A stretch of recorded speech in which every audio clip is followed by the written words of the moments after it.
नमस्कार, स्वागत है आपका बिहार समाचार में। मौसम विभाग ने आज भी बिहार में भारी बारिश का अलर्ट जारी किया है। साथ ही कई जिलों में बिहार में बाढ़ ने तबाही मचाकर रख दी है। तो इधर बिहार सरकार ने बिहार वालों के लिए कई बड़े नियम लागू कर दिए। बिहार की आज कई प्रमुख खबरें सामने आ रही है। आज की बिहार की प्रमुख खबरों पर बात करने से पहले आपसे एक छोटी सी अनुरोध है, कृपया वीडियो को एक प्यारा सा लाइक अवश्य कर दीजिएगा। आपका लाइक करना ही हमारी मेहनत का फल होता है।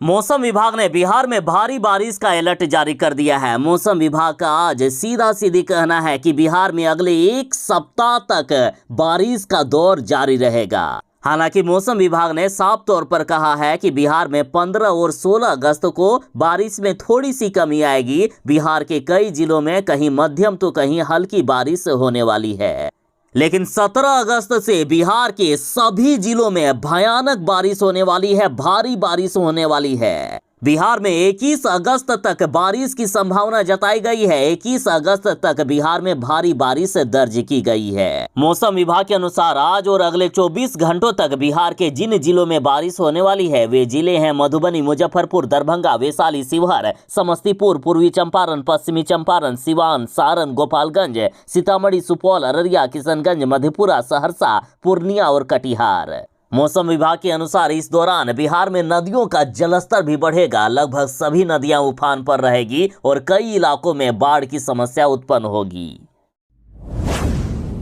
बिहार में एक तो समय पर बारिश नहीं हुई, किसानों को धान की खेती में भी काफी ज्यादा नुकसान हुआ है और अब बिहार के जिलों में बाढ़ ने किसानों को तबाह करके रख दिया है। खास करके जिन किसानों ने सब्जी लगाई है तो सब्जियां बर्बाद हो गई है। अब सब्जियों का भाव भी मार्केट में बढ़ गया है। तो अब बिहार सरकार चाहे धान की खेती में नुकसान हुआ हो या सब्जी की खेती में, सरकार की तरफ से मुआवजे की राशि दिया जाएगा। सरकार की तरफ से फसल सहायता योजना के तहत किसानों को अब पैसे दिए जाएंगे। बिहार के सभी 534 प्रखंडों में अगहनी धान व भदई मक्का की फसल क्षति होने पर मदद मिलेगी। साथ ही 12 जिलों में आलू और गोभी, 11 में बैगन, 5 में टमाटर की फसल नष्ट होने पर मिलेगा मुआवजा। देखिए, सरकार के बिहार राज्य फसल सहायता योजना के तहत फसल में यदि 20% तक नुकसान हुआ है तो प्रति किसान को प्रत्येक हेक्टेयर के हिसाब से 7500 रुपए मिलते हैं और अधिकतम 2 हेक्टेयर के लिए यानी 15,000 रुपए मिलते हैं। और यदि 20% से अधिक का नुकसान हुआ हो तो प्रति हेक्टेयर के हिसाब से 10,000 रुपए मिलते हैं और अधिकतम 2 हेक्टेयर के लिए एक किसान को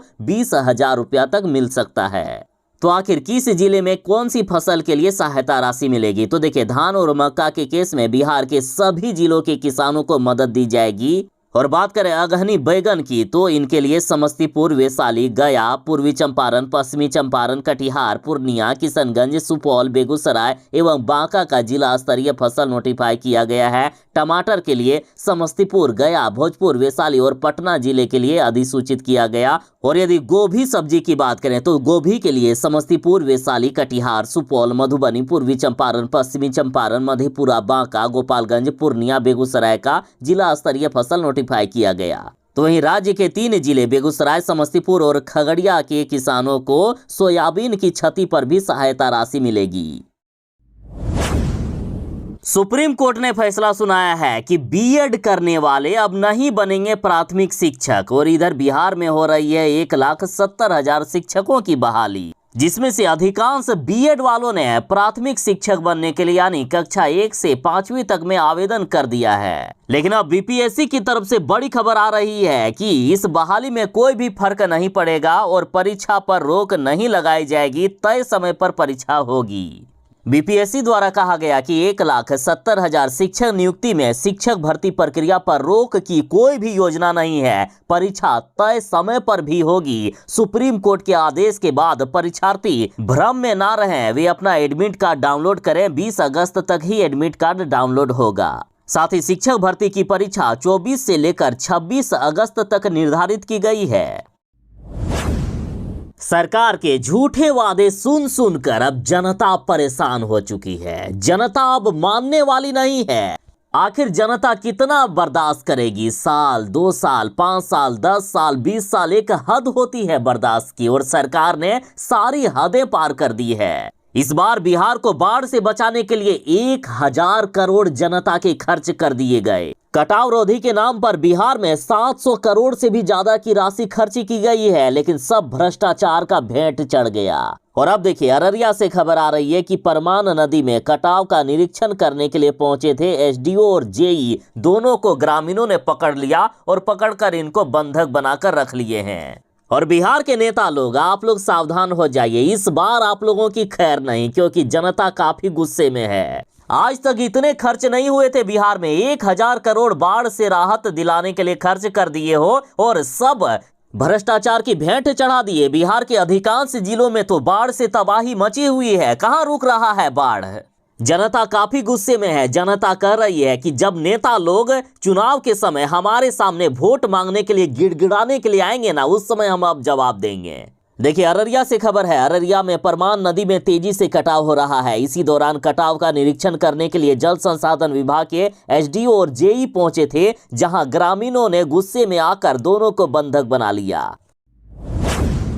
15 अगस्त का समय आ रहा है। इसी दिन मुख्यमंत्री नीतीश कुमार जी ने वादा किया था कि बिहार वालों को हम 10 लाख रोजगार भी देंगे। उससे पहले तेजस्वी यादव बोले थे कि पहली कलम से पहली ही कैबिनेट में हम 10 लाख सरकारी नौकरी देने का दस्तखत करेंगे।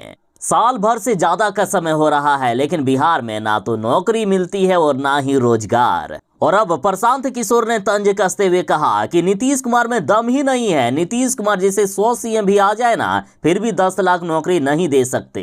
साथ ही प्रशांत किशोर ने मुख्यमंत्री जी से पूछा है कि मुख्यमंत्री जी, इस बार आप क्या मुंह लेके जाओगे जनता के पास? पिछली बार तो बोल दिए थे कि 10 लाख रोजगार देंगे, और इस बार आखिर क्या डींगे हाँकोगे जाकर? जनता पूछेगी कि पिछली बार आपने 10 लाख सरकारी नौकरी और 10 लाख रोजगार का वादा किया था, वो आखिर कब पूरा होगा? जनता पूछेगी कि उन वादों को पूरा करने से पहले आप दूसरी वादे करने आखिर कैसे आ गए? कौन से मुंह उठाकर आ गए? साथ ही प्रशांत किशोर ने कहा कि नीतीश कुमार ने पूरे बिहार को अनपढ़ और मजदूर बना दिया है। प्रशांत किशोर ने कहा कि सिर्फ 400 रुपया का वृद्धा पेंशन दे देने और साइकिल और पोशाक बांट देने से बिहार की तरक्की नहीं होने वाली है। नीतीश ने पूरे बिहार को अनपढ़ और मजदूर बनाकर रख दिया है। नीतीश कुमार जैसे लोग चाहते हैं कि बिहार अनपढ़ बना रहे, तभी लोग इनको और इनके 9वीं पास तेजस्वी यादव को अपना नेता मानेंगे। बिहार में बाढ़ के दिनों में पशु चारा को लेकर सबसे बड़ी समस्या उत्पन्न होती है। एक तो बाढ़ के दिनों में पूरा गांव बाढ़ के पानी में घिरा हुआ रहता है। पशुओं की चारा की कोई संभावना नहीं रहती है। लोग दूर दूर से पशुओं का चारा लेकर आते हैं, और पशुओं को चारा मिल सके इसके लिए सरकार ने कई तरह की योजनाएं बनाई है। पशु चारा वितरण कार्यक्रम के तहत पशुओं के लिए अब सरकार की ओर से चारा दिया जाएगा। देखिए, आपदा प्रभावित जिलों में बड़े जानवरों के लिए 80 रुपए और छोटे जानवरों के लिए 45 रुपए प्रतिदिन के हिसाब से दिया जाएगा। सरकार के अनुमान के अनुसार बड़े जानवरों के लिए 6 किलोग्राम, छोटे जानवरों के लिए 3 किलोग्राम तथा भेड़ बकरी के लिए 1 किलोग्राम चारा की आवश्यकता होती है। बिहार में बाढ़ के दिनों में पशु शिविरों या अस्थायी शिविरों में एक बार में 3 दिन या 1 सप्ताह तक चारा वितरण करवाया जाता है। या तो चारा दिया जाता है या पैसे दिए जाते हैं। और इस बार भी सरकार बाढ़ग्रस्त जिलों में पशु के चारा के लिए पशुपालकों को सहायता राशि देगी। आखिर कौन बिहार का दुश्मन है? आखिर कौन नहीं चाहता है कि बिहार का भला हो? आखिर कौन इसके लिए दोषी है कि बिहार में दरभंगा एम्स नहीं बन पा रहा है? मोदी जी कहते हैं कि नीतीश कुमार नहीं चाहते हैं कि बिहार के दरभंगा में एम्स बने और इसलिए वे जमीन नहीं दे रहे हैं। तो इधर नीतीश कुमार कहते हैं कि अब मोदी के हटने के बाद ही हम दरभंगा एम्स का निर्माण करवाएंगे। दरअसल जब नीतीश कुमार बीजेपी के साथ थे, उस समय दरभंगा एम्स बनाने के लिए डीएमसीएच परिसर में एम्स बनाने के लिए 81 एकड़ की जमीन दी गई थी। फिर नीतीश कुमार जी ने पलटी मारे और लालू तेजस्वी के साथ मिलकर सरकार बना ली, और जो डीएमसीएच परिसर में जमीन दी गई थी उस जमीन को भी वापस ले लिया गया और एक 30 फीट गड्ढे वाली जमीन की घोषणा कर दी गई। जब केंद्र सरकार ने इस जमीन की जांच की तो पता चला कि ये जमीन तो 30 फीट गड्ढे में है। जब बाढ़ का समय आएगा तो इसमें हमेशा पानी जमा रहेगा। साथ ही इस जमीन पर मजबूत स्ट्रक्चर नहीं बनाया जा सकता है। थोड़ा सा भी यदि भूकंप के झटके आएंगे तो पूरा अस्पताल गिर सकता है। और अब जब केंद्र सरकार ने दूसरी जमीन की मांग की तो नीतीश कुमार जी ने जमीन देने से मना कर दिया और कहा कि अब जब मोदी सरकार हटेगी तभी अब दरभंगा एम्स का निर्माण हम करवाएंगे। बता दें कि एम्स का निर्माण केंद्र सरकार कराती है, लेकिन जमीन देने का काम राज्य सरकार करती है। अब ये श्रेय लेने के लिए ये ऐसा काम किया जा रहा है या कोई अन्य वजह है, लेकिन जो भी हो रहा है बिहारियों के साथ नाइंसाफी हो रही है। उत्तर बिहार में बाढ़ ने कहर मचाया हुआ है। एक तो भारी बारिश और ऊपर से नेपाल द्वारा लगातार पानी छोड़े जाने के कारण ये नदियां कई इलाकों में तबाही मचा रही है और अब 12 बड़ी नदियां लाल निशान के पार चली गई है। लोगों के घरों में पानी घुस गया है, किसानों की फसलें बर्बाद हो गई है, लोगों का पलायन भी शुरू हो गया है। गोपालगंज व बगहा में गंडक नदी तबाही मचाई हुई है। निचले इलाके के 43 गांवों पर संकट बरकरार है। गांव को जोड़ने वाली सभी सड़कों पर नदी का पानी बह रहा है। गांव चारों तरफ से घिरा हुआ है। गोपालगंज के कई गांवों में आने जाने के सभी मार्ग ध्वस्त हो चुके हैं। तो इधर बेतिया के मेनाटाड़ प्रखंड क्षेत्र के इंडो नेपाल से सटकर बहने वाली ओरिया नदी में उफान है। इससे लोग पूरी तरह से सहमे हुए हैं। बाढ़ का पानी खेतों में चारों तरफ लबालब है। सारी फसलें डूब चुकी है। धीरे धीरे नदियों का जलस्तर और भी बढ़ोतरी हो रही है। तो इधर मुंगेर में गंगा नदी का जलस्तर लगातार बढ़ता ही जा रहा है। गंगा के जलस्तर बढ़ने से दियारा क्षेत्र में रहने वाले लोगों के घरों में पानी घुस गया है। किसानों की फसलें डूब गई है। पशुओं के चारा डूब गए हैं। लोग अपने मवेशियों और जरूरी सामान को लेकर अब किसी ऊंचे स्थानों पर जाने को मजबूर हो रहे हैं। तो इधर भागलपुर में गंगा नदी और कोसी नदी भीषण तबाही मचाए हुए हैं। भागलपुर के भी कई इलाकों में बाढ़ के पानी ने तबाही मचाकर रख दी है। लोगों का पलायन लगातार जारी है। कटिहार में लगभग सभी नदियों का जलस्तर बढ़ा हुआ है। कटिहार में भीषण कटाव भी देखा जा रहा है। कई लोगों के घर और खेती की जमीन नदी में समा गए हैं। साथ ही कटिहार में गंगा, कोसी, बरंडी व कारी नदी का जलस्तर लगातार बढ़ता जा रहा है। उत्तर बिहार में बाढ़ ने कहर मचाया हुआ है। किसानों की खेती डूब गई है। लोग बेघर हो गए हैं और अब खबर आ रही है कि 5 करोड़ से भी ज्यादा का मखाना 4 दिनों की बारिश में डूब गया।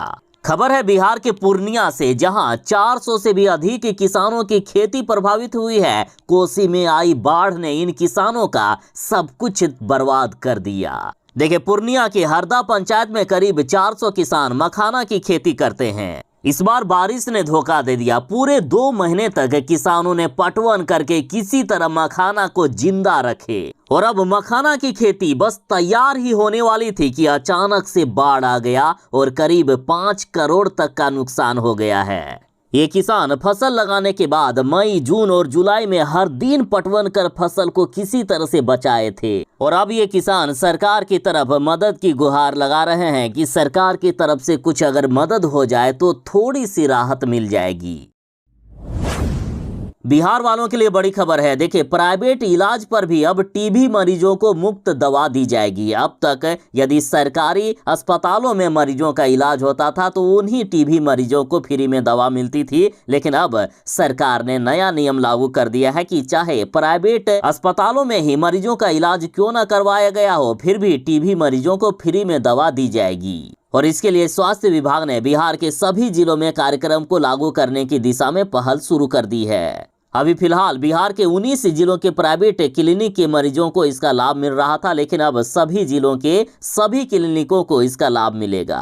दवा के साथ साथ ऐसे मरीजों को पोषाहार की राशि भी सीधे उनके बैंक खाते में भेजी जाएगी और साथ ही एजेंसी को प्रति मरीज के खोज से लेकर अंतिम इलाज कराने तक 2495 रुपये दिए जाएंगे। बिहार के मेडिकल छात्रों के लिए बड़ी खबर है। देखिए, कुछ दिन पहले ही बिहार सरकार ने ये आदेश जारी किया था कि बिहार में जितने भी निजी मेडिकल कॉलेज हैं उनकी आधे सीटों पर सरकारी दर पर दाखिला होगा और सरकार के इस फैसले के बाद बिहार के मेडिकल छात्रों को बड़ी राहत मिली थी, लेकिन अब इस फैसले को ही वापस ले लिया गया है। तो इधर बिहार संयुक्त प्रवेश प्रतियोगिता परीक्षा के OSD अनिल कुमार ने बताया कि स्वास्थ्य विभाग से अब पत्र प्राप्त हो चुका है। राज्य में अब निजी मेडिकल कॉलेजों में पुराने नियम पर ही नामांकन होगा। बिहार के सरकारी स्कूलों में इस बार जिनकी उपस्थिति 75% तक नहीं होगी उसे ना ही मैट्रिक और ना ही इंटर की परीक्षा में बैठने दिया जाएगा। बिहार में ये नियम लागू कर दिया गया है। बोर्ड परीक्षार्थियों की 1 जनवरी तक 75% उपस्थिति अनिवार्य कर दी गई। साथ ही अब शिक्षा विभाग ने आदेश जारी किया है कि 75% उपस्थिति का देना होगा अभिभावकों को शपथ पत्र। अभिभावक जो शपथ पत्र देंगे उसमें वे भरेंगे कि मेरे बच्चे नियमित विद्यालय आ रहे हैं। अगर विद्यालय में 75% उपस्थिति नहीं रही तो बोर्ड एग्जाम से मेरे बच्चे को रोक दिया जाए और इसके जिम्मेदार और कोई नहीं बल्कि हम ही होंगे। इसके साथ साथ शपथ पत्र में अभिभावक कहेंगे कि बोर्ड के साथ साथ अन्य प्रोत्साहन राशि भी रोक दी जाएगी, अन्य छात्रवृत्ति भी नहीं मिलेगी। तो बिहार में जिनके बच्चे सरकारी स्कूल में पढ़ते हैं जरा सावधान हो जाएं। यदि 75% उपस्थिति नहीं हुई तो ना ही इंटर और ना ही मैट्रिक की परीक्षा में उन्हें बैठने दिया जाएगा। बिहार के लोग यदि किसी तरह का पार्सल आप ट्रेन से भेजने का काम करते हैं तो जरा सावधान हो जाएं। स्वतंत्रता दिवस तक रेलवे ने पार्सल बुकिंग पर रोक लगा दी है। बिहार से दिल्ली अब किसी तरह के पार्सल नहीं जाएंगे। रेलवे ने एहतियात के तौर पर नई दिल्ली समेत दिल्ली और एनसीआर के स्टेशनों के लिए 12 से 15 अगस्त तक किसी भी तरह के पार्सल बुकिंग पर रोक लगाई है। तो वहीं दिल्ली से आने वाली बुकिंग पर भी फिलहाल रोक लगा हुआ है। 15 अगस्त के बाद ही पार्सल अब चालू होगा।